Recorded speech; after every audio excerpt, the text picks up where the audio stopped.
10 ദിവസം മുന്നോട്ട് വന്ന് അവനോട് ചോദിച്ചു, ഈശോയോട് ചോദിച്ചു, അതെ, കർത്താവേ, എന്നോട് തെറ്റ് ചെയ്യുന്ന എന്റെ സഹോദരനോട് ഞാൻ എത്ര പ്രാവശ്യം ക്ഷമിക്കണം? 7 പ്രാവശ്യമോ?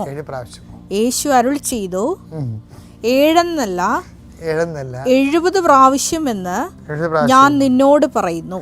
70 പ്രാവശ്യം എന്ന് പറയുമ്പോൾ അത്രയും നമ്മൾ ബലഹീനമാകുകയാണ്.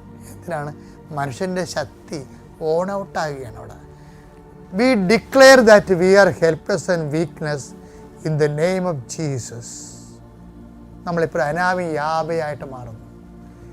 സെർവൻ്റ് ഓഫ് ഗോഡ്, ഒരു പ്രയോജനമില്ലാത്ത ദാസൻ, കടമ നിർവഹിക്കുക മാത്രമേ ചെയ്തിട്ടുള്ളൂ. എന്നോട് പറഞ്ഞു 7 പ്രാവശ്യം ക്ഷമിക്കാൻ. എന്നോട് പറഞ്ഞു അവൻ 70 പ്രാവശ്യം ക്ഷമിക്കാൻ. ഞാൻ ബലഹീനനായി, ക്ഷമിച്ചിരിക്കുന്നു. അവൻ പറയണ പോലെ ചെയ്യുക. അതാണ് ഉടമ്പടി. ആ ഉടമ്പടിയിലെ പ്രോസസ്സിലേക്ക് വരുമ്പോൾ എന്താ സംഭവിക്കണത്? എന്തെന്നാൽ ബലഹീനതയിലാണ്. കണ്ട, 70ാമത്തെ പ്രാവശ്യം ക്ഷമിക്കുമ്പോൾ 70 പ്രാവശ്യം നിത്യമായി ക്ഷമിക്കുമ്പോൾ നമ്മൾ വി ആർ ഗെറ്റിംഗ് വീക്ക് നമ്മൾ ബലഹീനമായി. അപ്പോൾ എന്ത് സംഭവിക്കും? അപ്പോൾ സമാന്തരമായി സംഭവിക്കുന്ന കാര്യമുണ്ട്. എന്താണത്? 2 കൊരിന്ത്യർ 12:9.